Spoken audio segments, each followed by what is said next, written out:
I lost a year last year. Uh, I delivered a keynote speech. I'd spent months writing it. I did a course to learn how to write it properly. I got it to a place that I was proud of, and then I delivered it. And it landed a little bit flat. And instead of getting straight back into it, fixing what needed to be fixed and getting it back out there, I put it down for a year. A year. And the thing was that I knew what needed to be done. I knew what I needed to do. I wanted to do it, and I still couldn't make myself start. And what I've come to understand is that procrastination has almost nothing to do with time management and discipline. It is something else entirely. By the end of this video, you'll understand what's actually driving the procrastination, and you'll have a practical reset that you can use the next time you find yourself doing everything but the thing that you want or need to do. And it's not a theory, this is something that you can actually use. So let's get into it. So, in my experience, procrastination comes down to one of two things, and sometimes it's both things at once. The first thing is fear. When you sit down to do something that matters to you, your brain runs a threat scan, right? And meaningful tasks, they're full of threats, the things that we want to do. And these threats are things like fear of getting it wrong, fear of being judged, fear of not being good enough, fear of it being good enough and then having to keep that up. And that last one might sound a little bit weird, but it's more common than you think. And that it's more common than most people actually admit. Now, when your brain detects a threat, the emotional center of the brain, the amygdala, it fires up. And the rational planning part gets overridden. And so you reach for something easier. You reach for your phone and you start scrolling, or if you're like me, you start tidying things up. I know I've got something to do in the office, but I'll go and start tidying my kitchen. Or you answer all the emails that really could wait, or clearing out your inbox. That's a big one.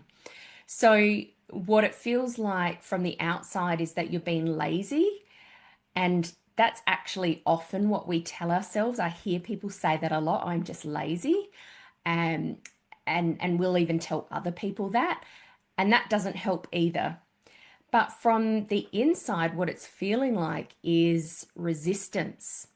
It's heaviness. It's this like this heavy blanket feeling over you. So just like you're just not able to start, even though you know that you can and you should. We even say to ourselves, I just need to start. Why am I not starting? So, what's happening here is that you're not avoiding the task, you're avoiding the feeling attached to it. Two very different things. Now, the second thing procrastination comes down to is overload, this mental overload we talk about. Sometimes it is simpler than fear. Your brain is just full. So when you're already carrying a lot mentally or emotionally, asking yourself to think about one more thing, especially a complex or emotionally loaded one, is just too much, right? The brain doesn't freeze because it's weak or because it is incapable of doing something. It freezes because it is overwhelmed. And both of these responses have the same result. The thing that you're wanting to do or that you need to do, it stays undone. And the flow on effect to that is that you feel worse about yourself for it. You even chastise yourself for it, beat yourself up, which makes starting even harder the next time, like starting something, either that task or another task, makes it even harder the next time because your brain remembers. Remember, it remembers everything. So here is what I want you to take from this. Procrastination is not who you are. You were not born a procrastinator. It is a response, and responses can be changed. The reason I lost a year on that keynote, it wasn't because I'm lazy, far from it.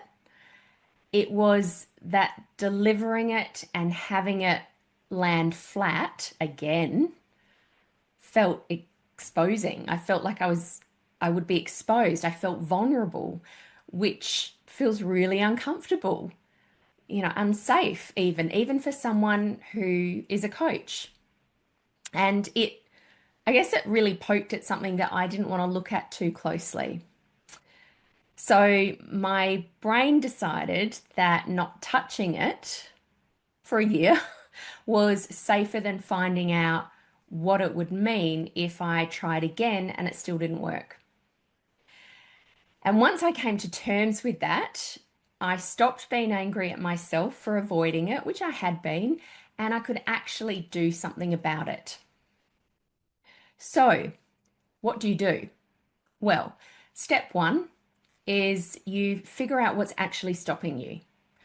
So this is not a surface level thing. We're looking for the real thing that's stopping you. It's not time. It's not that I don't have the resources. They're surface level things that can be changed pretty quickly. We're looking for the real thing. And I use a framework called Cartesian coordinates for this. It sounds a lot more complicated than it is. Essentially, you ask yourself 4 questions. Number 1, what will happen if I do this? Number 2, what will happen if I don't do this? Number 3, what won't happen if I do this? And number 4, what won't happen if I don't do this? Right, you might need to listen back to those to grab them again. What these questions do is force your brain out of avoidance mode and into evaluation mode. Right, you stop reacting emotionally and you start finally to think clearly. And the answer that usually surfaces is the one that you have been avoiding looking at directly, like fear of failure, fear of success, fear of what it means about you either way. And once you see something clearly and you name it, it loses its power over you. Step 2 is get it out of your head. It's actually as simple as that, right? This is the one that made a difference for me with the keynote. So I printed it out, I read it aloud, I started making notes. And then I made a list of everything that I needed to do, every single thing I needed to do to get it back out into the world. And by doing that, something shifted, right? It was like somebody had taken the handbrake off. When the task is only in your head, your brain inflates it, okay? It becomes this shapeless, heavy thing that you can't actually get your hands around. And the moment that it's on paper, and this works for many things, by the way, but the moment it's on paper, you can see it for what it actually is. It's usually much more manageable than it felt when it was just in your head. And suddenly you have a plan. You don't just have this overwhelming fear of dread. And then step 3, do the first thing, right? Just the first thing. You've heard that before. There's a reason you're hearing it again, because it's the thing to do, right? So it's not about doing the whole task. You don't need this heroic burst of productivity. You don't need to spend 5 hours on it to get the majority out of the way. You just need the next action. And if you've already written everything down, you've got the next thing right there. For me with the keynote, it was printed out. That was it. That was the first thing. Just print it out so it's in front of you. I'm a visual person. I needed it in front of me.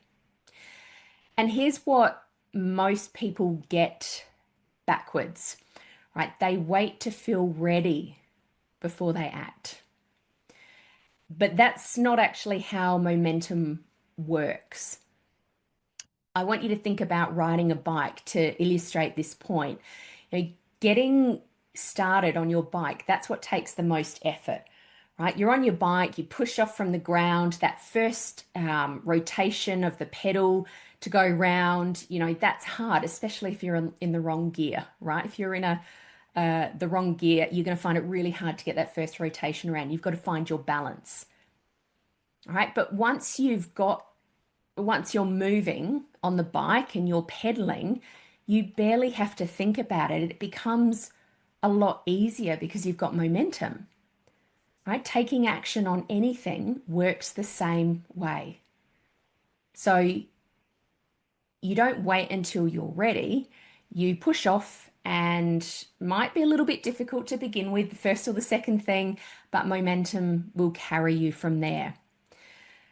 And a few weeks after I started back on the keynote, guess what? Someone contacted me asking me if I would speak at their event. So, that doesn't happen if I'm still sitting here waiting to feel ready, right?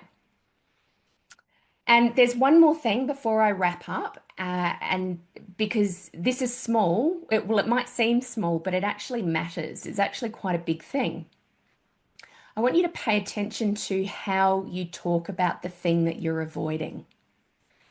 So if you find yourself saying, I have to do this, there's an obligation to it, change it instead to, I choose to do this, right? Or even, I get to do this.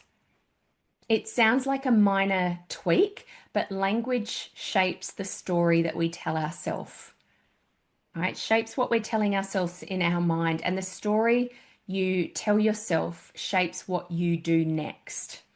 Right? So if you're saying, oh, I have to do this, then of course you're going to put it off because it sounds like this big, horrible chore. It signals that obligation, and your brain reads obligation as a threat. Right? I choose to puts you back in control. And everybody loves a bit of control. Control is the opposite to freezing. So let's bring this all together. Procrastination is a response. It's not a character flaw. It's not who you are. You were not born a procrastinator. It's either fear or it's overload. And usually you can tell which one it is if you are honest with yourself. Being honest with yourself takes a little bit of courage, right? So figure out what's actually stopping you.